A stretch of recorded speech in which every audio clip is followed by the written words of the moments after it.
Hello friends, யாருக்கெல்லாம் Mahanadi serial பிடிக்கும்னு சொல்லிட்டு மறக்காமல் கமெண்ட் பண்ணுங்கள். இப்போ பார்த்தோம்னா நம்ம காவேரிக்கு இந்த நிலைமை ஆயிடுச்சின்னு சொல்லிட்டு ரொம்ப ஃபீல் பண்ணோம். அதுக்கடுத்து பார்த்தோம்னா சட்டு புட்டுன்னு என்ன பண்ணிட்டாங்க, 5 வருடங்களுக்கு பின்பு அப்படின்னு போடுறாங்க. விஜய் தன்னோட பிள்ளையை அவ்வளோ கவனிக்கிறாரு, அவ்வளோ வளர்க்குறாரு. இந்த மாதிரி நம்ம காவேரி தன்னை விட்டு போயிட்டா ஏக்கத்திலே ரொம்ப ஃபீல் பண்ணி தன்னோட பொண்ணு தான் உலகன்ற மாதிரி வளர்த்துட்ருக்காரு.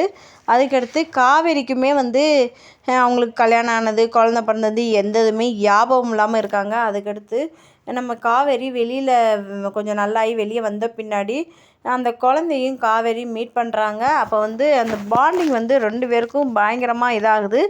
அதுக்கடுத்து நம்ம விஜய் என்ன செய்கிறாங்கன்னா, எப்போ பாரு அவங்க அம்மாவை காவேரியை பற்றியே அந்த குழந்தைகிட்ட பேசுகிறாங்க. உடனே அந்த குழந்தை என் அம்மா பார்க்கணும்னு சொல்கிறாங்க. உடனே விஜய் அம்மா இல்லை அப்படின்ற மாதிரி சொல்கிறாங்க. இதெல்லாம் கேட்டு அந்த குழந்தை ரொம்ப ஃபீல் பண்ணுது.